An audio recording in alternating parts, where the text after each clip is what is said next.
St. Anne Lifeguard charged for stabbing woman during argument at party. Hi again and welcome. This is Links 007 TV News Report and we'll be right back with the full details to come. Welcome to Links 007 TV News Report, providing you with the best in local and international news updates.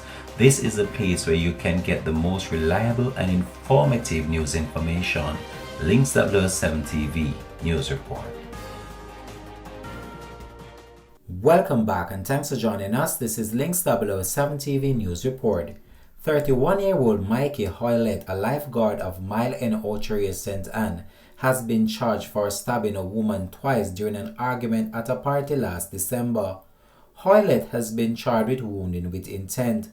Reports from the Chared police are that on Tuesday, December 24th, Hoylett and the woman were at a party when an argument developed between them, during which Hoylett reportedly used a ratchet knife to stab the woman in her abdomen twice. She was assisted to hospital where she was admitted in serious condition. Hoylett subsequently turned himself into the police on January the 15th. Following a question and answer session, he was officially charged on Friday, January the 17th.